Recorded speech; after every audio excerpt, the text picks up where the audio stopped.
بسم الله الرحمن الرحیم. حامد و مصلی. محترمینو، یو محترم ورور دا پوښتنه کړې ده چې یو سړي و یو زنانه ته 3 طلاقه ورکړي دي. هغه زنانه عیالداره ده، خو هغه کوچنی د میاشتې یا د 2 دی. اوس خاوند هم دا ورته وایي چې دا طلاق یې ورکړی دی چې د کوچنی ځایه که چې بس عده ختم سي، ته ولاړه سه. زنانه هم دا خواهش دی چې د کوچنی ځایه کې عده ختم سي، ځکه چې کومه ښځه عیالداره وي، حمل یې وي، د هغه دپاره عدت دا دی چې بس هغه کوچنی پیدا سي. نو اوس که کوچنی ځایه سي نو عدت خو ختم سو. نو آیا دا جایز ده او کنه؟ فتاوای مفتی محمود جلد نمبر 11 صفحه نمبر 314 هغه لیکلي دي چې در څو ماشوم ته روح راغلی نه وي، یعنې 4 میاشتو باندې تقریبا ماشوم ته روح راځي، در څو چې ماشوم ته هغه حمل ته روح نه وي راغلی، نو د ضرورت د وجې څخه هغه حمل ضایع کولی سي.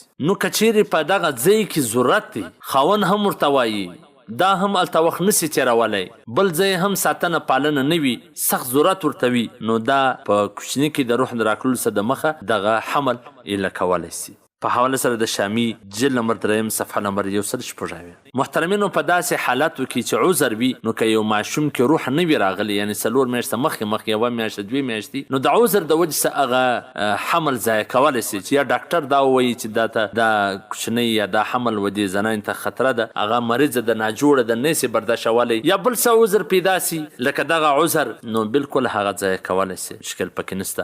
ها که چیرې روح پکې راله، بیا چې هر څومره ضرورت وي، په یو صورت کې هم بیا نسي ضایع کولی، ځکه هغه بیا د یو انسان په حکم کې سو. که چا ضایع کړي نو خو هغه مړ سو، نو که مړ سو چې کم چا په دې کې حصه اخیستي، هغه ټوله د دې قاتلان بلل کېږي. والسلام. ستاسو د دیني پوښتنو ځوابونکی مولوي عبدالرحمن سمین صاحب.